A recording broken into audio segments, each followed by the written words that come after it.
तो आपके माता पिता भी नहीं हैं। समझा, दुखद है। अच्छा, कोई निवास तो होगा आपका? कहाँ रहते हैं आप?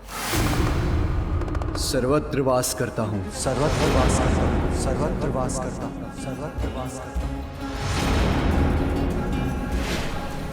धरती, यहाँ तक कि शमशान, सब मेरे ही घर हैं। ऐसा कोई एक घर नहीं जो मुझे बांध सके।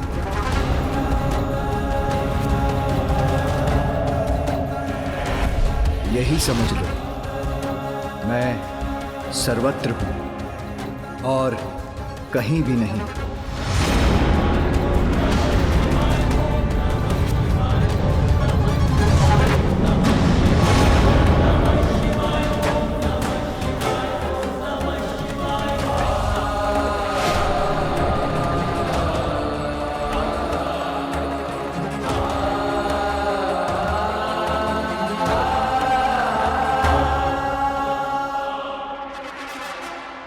जय शिव शंकर, जय शिव शंकर। बालक समझकर मुझे अपनी गोल गोल बातों में भ्रमित करने का प्रयास कर रहे हैं। सीधे सीधे कहिए ना कि आपका कोई घर नहीं,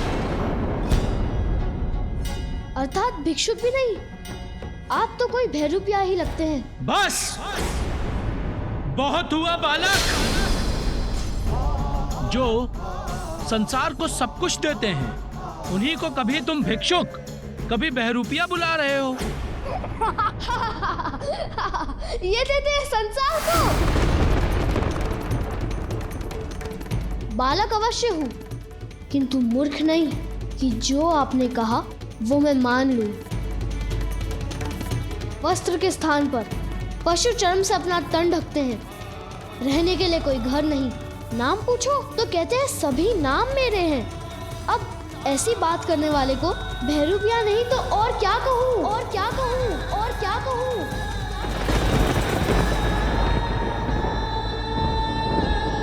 एक बार किसी जलाशय में स्वयं को झांक कर देखिए। भिक्षुक या भैरूपिया ही प्रतीत होते हैं। ये बालक कुछ भी कहे जा रहा है और प्रभु मुस्कुरा रहे हैं।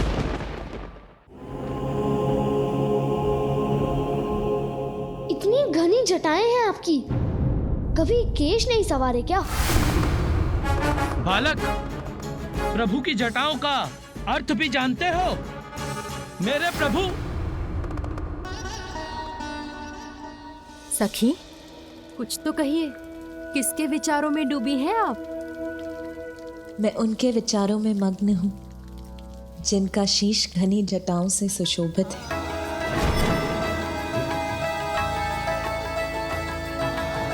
जो उनकी शेष पवित्रता का प्रतीक है, जिनकी उन जटाओं से होकर तो स्वयं परम पावन देवी गंगा की निर्मल जल धारा प्रवाहित होती है।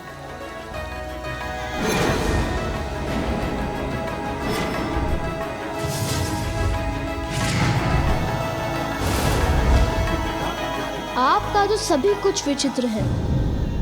और ये मस्तक पर तीसरा नेत्र क्यों है? देखने के लिए दो नेत्र कम पड़ गए थे क्या? प्रभु का तीसरा नेत्र खुल गया ना, तो बालक। जिनका तीसरा नेत्र प्रतीक है इसका कि जो दो नेत्रों से देखा जाता है वो सदा सत्य नहीं होता।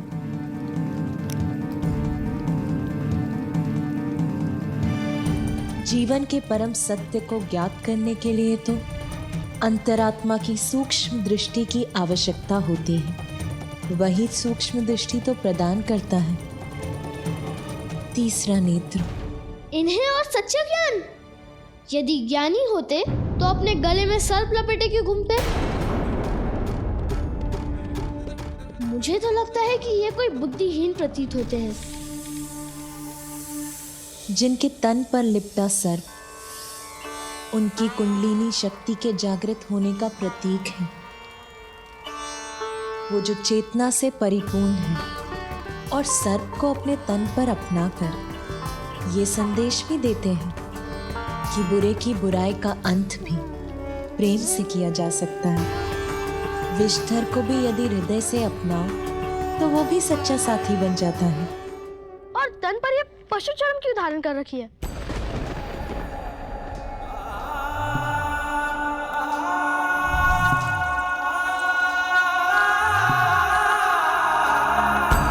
मृत पशु के चर्म को अपने देह पर धारण कर वस्त्र बनाने वाले वो ये संदेश देते हैं कि व्यर्थ में प्रकृति नष्ट ना हो, प्रकृति का सम्मान हो, उससे जुड़ाव रहे।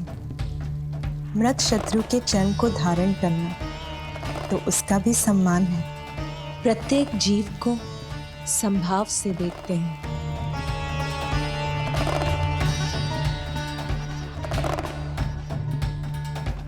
आपका तो ये अस्त्र और उस पर लटका ये वाद्य यंत्र दोनों ही विचित्र है। क्या यंत्र है ये? डमरू। डमरू।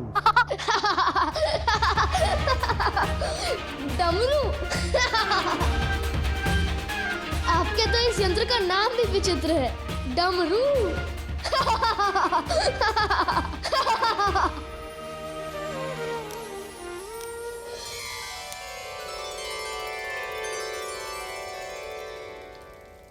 उनका त्रिशूल सहार का प्रतीक है और इसका भी कि उनका तमो, राजस और सात्विक तीनों गुणों पर पूर्ण नियंत्रण। उनके डमरू का आकार तो अनंत का ही स्वरूप है, जिनके नाद से ब्रह्मांड का, ब्रह्म अक्षर का, स्वर का व्यंजन और समस्त संसार का जन्म हुआ है।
से क्या झड़ रहा है जिसका स्पर्श मुझे भा रहा है?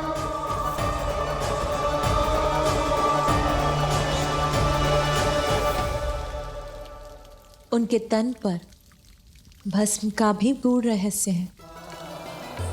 भस्म तो वो है जो अनश्वर है, वो विभूति है जो हमें बोध कराती है कि जो जन्मा है उसे एक दिन भस्म भी होना है, और भस्म होने के साथ नश्वरता का भी अंत होता है। इसीलिए भस्म ही वास्तविक ऐश्वर्य की प्रतीक है।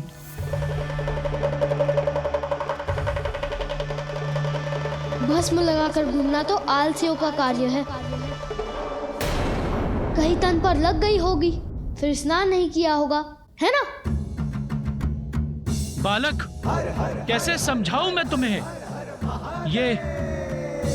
ये मेरे प्रभु के तन की पवित्र अनश्वर भस्म है।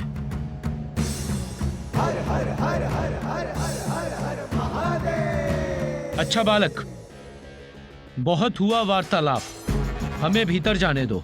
जाने दूं? कदापि नहीं। मेरी माँ का आदेश है, किसी को भी भीतर मत जाने देना, और मेरी माँ का आदेश मेरे लिए सर्वोपरि है। बालक, अपनी माँ के प्रति तुम्हारी भक्ति देखकर मैं बहुत प्रसन्न हूं, किंतु मैं तुम्हारी माँ का बस बस,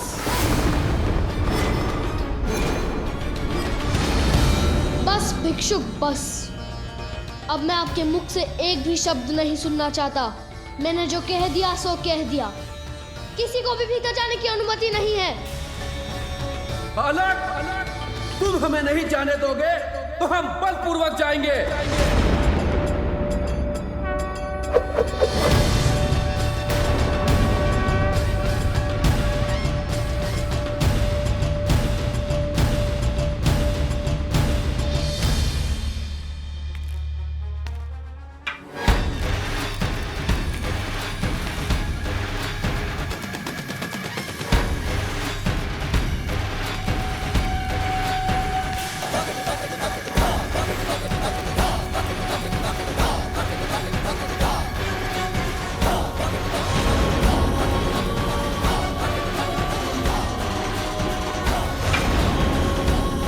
जब तक मैं इस द्वार की रक्षा कर रहा हूं, तब तक कोई इस रेखा को नहीं लांघ सकता।